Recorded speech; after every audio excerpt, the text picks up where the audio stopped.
గుర్తుందా? మనం చిన్నప్పుడు అలా ఓపెన్ స్పేస్‌లో అందరూ మంచాలు వేసుకొని, అదే అండి అలా చందమామ కింద సరదాగా అందరూ పెద్దవాళ్ళు, మన పేరెంట్స్, సిబ్లింగ్స్ ఎక్సెట్రా చాలా మాటలు అండ్ కథలు చెప్పుకునేవాళ్ళం కదా! సో, అలా వింటూ, వింటూ వాళ్ళ ఒడిలోనే పడుకుని పోయేవాళ్ళం కదా!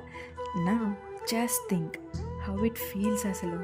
అంటే ఏ కల్మషం లేని ఆ నవ్వులు, ఆ మాటలు కదా!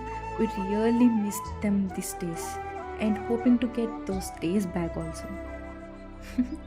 కానీ ఇప్పుడు మనకి తెలియకుండానే రీల్స్ అలా స్క్రోల్ చేసేస్తూ ఉంటాం.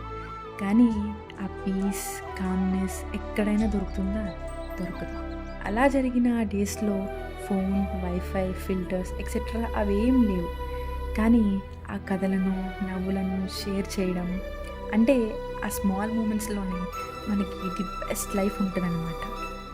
ఇప్పుడు మన బిజీ లైఫ్‌లో మనం డ్రీమ్స్‌తో పాటు పీస్‌ని కూడా చేజ్ చేయాలి. సో, చందమామ కథల్లాంటి కామ్‌నెస్ మనం మనలో డైలీ మార్చేసుకుందాం అండ్ నింపేసుకుందాం. సో, గుర్తుంది కదా? కామెంట్ చేయండి. అవునవును. గుర్తుందా? లాస్ట్ టైమ్ అసలు ఎప్పుడు చందమామని చూస్తూ అలా కామ్‌గా ఫీల్ అయ్యారో? లైక్ చేయండి, ఫాలో చేయండి అండ్ షేర్ చేసేసుకోండి. ఎందుకంటే tomorrow another story weights for you under the moon light with your stress.